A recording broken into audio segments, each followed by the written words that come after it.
For decades, Pluto sat at the edge of human knowledge, visited once, briefly, by a single spacecraft. Scientists believed they understood its frozen surface, its thin atmosphere, its quiet isolation. Then, the James Webb Space Telescope turned its instruments toward the distant dwarf planet. What came back did not match the models. The images revealed features no existing theory had predicted. Astronomers are still working through what it means. Pluto was discovered in 1930 by a young astronomer named Clyde Tombaugh, working at the Lowell Observatory in Arizona.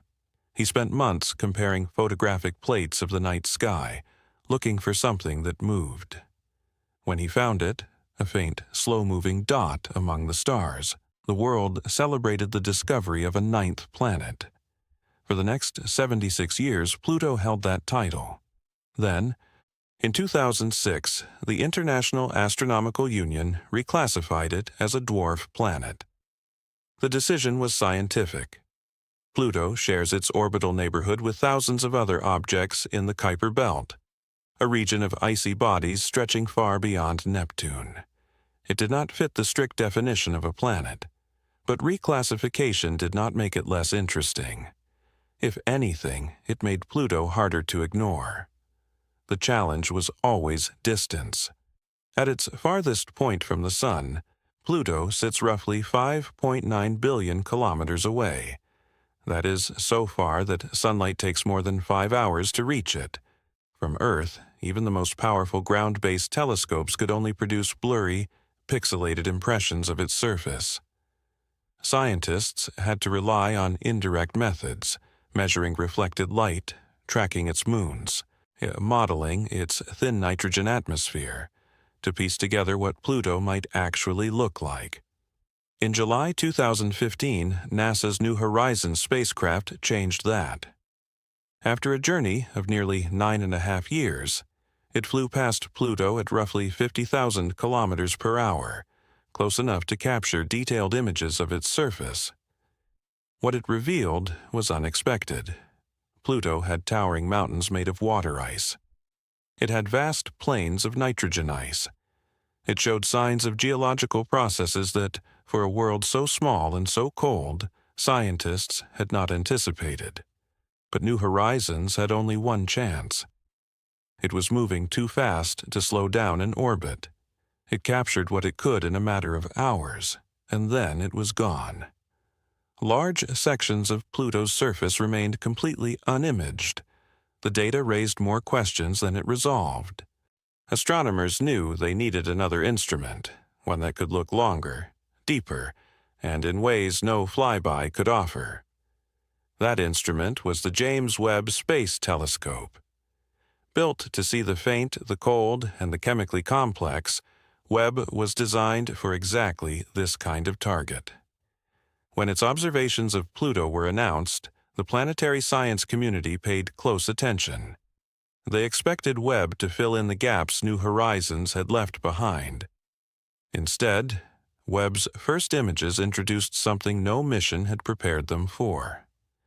To understand why Webb's observations of Pluto matter so much, it helps to understand what makes this telescope different from anything that came before it. The James Webb Space Telescope does not see the universe the way human eyes do. It operates primarily in infrared light, a part of the electromagnetic spectrum that carries heat signatures and chemical information invisible to both the naked eye and to most earlier instruments, including the Hubble Space Telescope. Where Hubble sees visible light, Webb sees through dust, cold, and distance in ways that were previously impossible. Its primary mirror spans 6.5 meters across, nearly 3 times the width of Hubble's. A larger mirror collects more light, the way a wider bucket collects more rain. This gives Webb the ability to study objects that are extraordinarily faint, or extraordinarily far away. In some cases, both at once. Webb also sits in a carefully chosen position in space called Lagrange Point 2. roughly 1.5 million kilometers from Earth on the side away from the Sun. From this stable point, it is shielded from the Sun's heat and light by a 5-layer sun shield roughly the size of a tennis court. This keeps Webb's instruments cold enough to detect the faint infrared signals it was built to find. For a target like Pluto, 2 instruments are especially important. The near-infrared camera, known as NIRCam, captures detailed images in infrared wavelengths. The mid-infrared instrument, called MIRI, goes further, detecting the heat and chemical signatures of surfaces at extremely low temperatures. Together, they allow scientists to identify specific molecules frozen onto a distant surface with a precision that no previous telescope could match. This technique is called spectroscopy. When light reflects off a surface and travels to Webb's instruments, the telescope splits that light into its individual wavelengths, the way a prism splits sunlight into a rainbow. Each molecule absorbs and reflects light in a unique pattern. That pattern acts like a chemical fingerprint. By reading it, scientists can determine exactly what a surface is made of without ever physically touching it. For Pluto, researchers expected to confirm what New Horizons had suggested: nitrogen ice, methane ice, carbon monoxide, and traces of other compounds. Webb's resolution would simply sharpen that picture. The instruments locked onto Pluto. The data began arriving at mission control. Scientists settled in to read the results. When the first spectral data came through, one of the signals did not match any known compound on Pluto's surface, or anywhere else in the outer solar system. The first thing scientists noticed was the heat, not warmth in any familiar sense. Pluto's surface sits at around minus 230 degrees Celsius, cold enough to freeze nitrogen solid. But Webb's infrared instruments do not need a place to be warm. They need it to be uneven. And Pluto's surface, it turned out, was uneven in ways no existing model had predicted. Webb's images revealed distinct thermal variations spread across different regions of the dwarf planet. Some areas were radiating slightly more energy than others, small differences, but measurable ones. And the pattern did not follow sunlight. On a world as distant as Pluto, solar energy is extraordinarily weak. The Sun, seen from Pluto, is little more than a bright star. It does not have the strength to warm one region of a surface differently from another. Whatever was causing these temperature differences had to be coming from somewhere else. The variations were especially notable near Tombaugh Regio, the large, heart-shaped plain of nitrogen ice that became one of New Horizons' most iconic images. Researchers had assumed this region was geologically quiet, a stable sheet of frozen nitrogen slowly cycling through Pluto's atmosphere over long periods of time.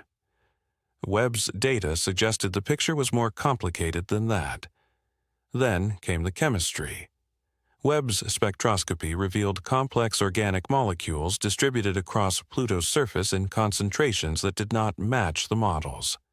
Among them were signatures consistent with tholins, reddish-brown compounds that form when nitrogen and methane are exposed to radiation over long periods of time.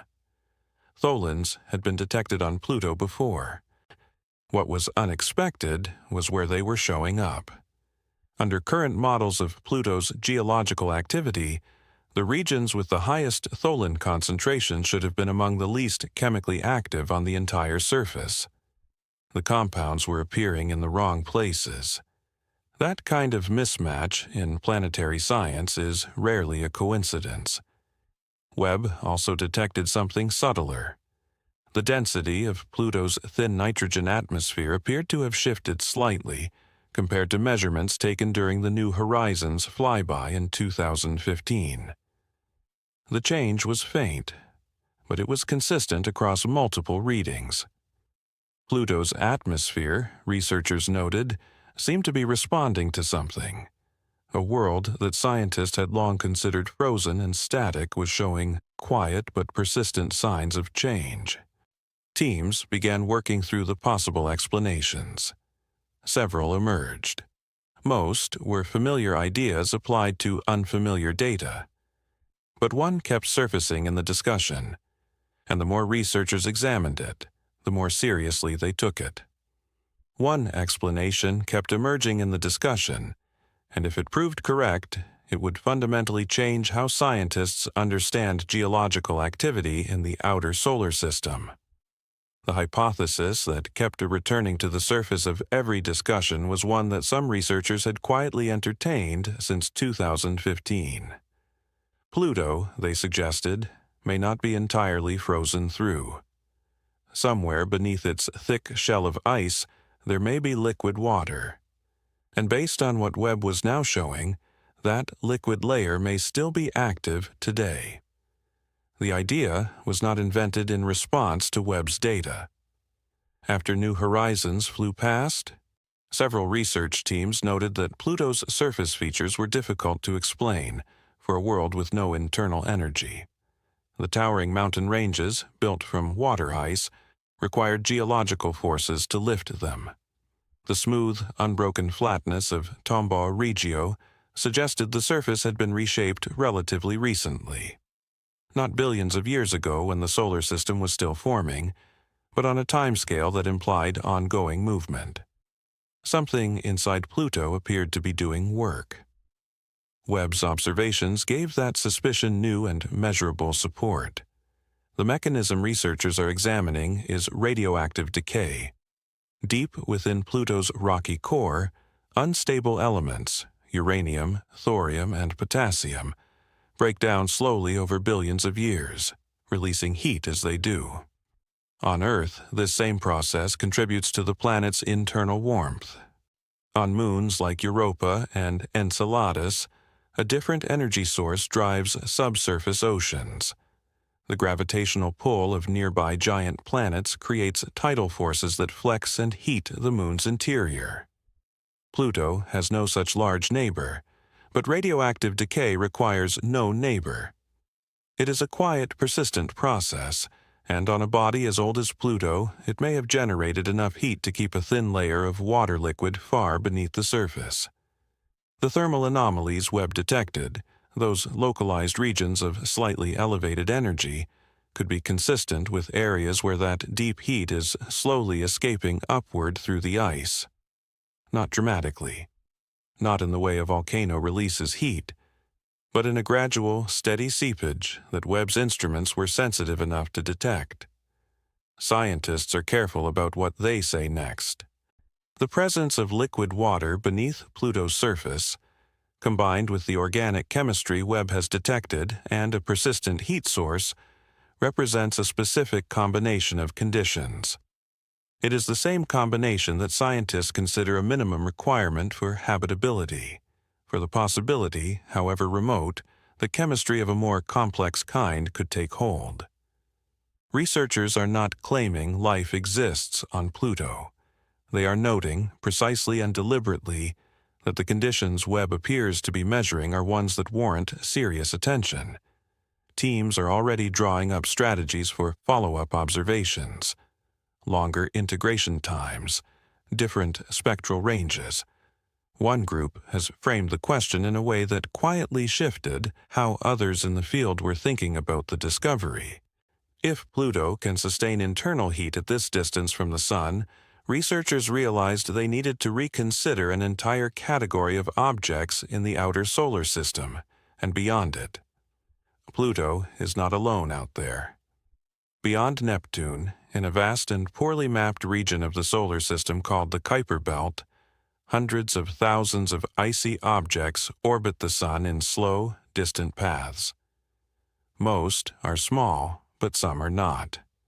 Eris, Makemake, Sedna, these are worlds in their own right, large enough to be round, cold enough to be ancient, and until recently assumed to be completely inert. Frozen through, geologically silent. That assumption is now being questioned. If Pluto, one of the largest and best studied Kuiper Belt objects, is showing signs of internal heat and possible subsurface liquid water, Then the question has to be asked, are the others doing the same thing? Radioactive decay does not care which body it is happening inside. It is a function of mass, composition, and time. Any object large enough and old enough may be generating quiet heat in its core, regardless of how far it sits from the sun. Webb is already looking.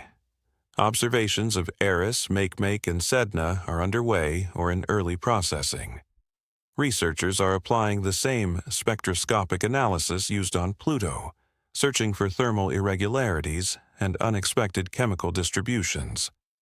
The results are not yet complete, but the fact that scientists are looking, and looking seriously, reflects how much Webb's Pluto data has shifted the conversation. For decades, planetary science has operated around a concept sometimes called the habitable edge, an informal boundary beyond which conditions were considered too cold for liquid water to survive.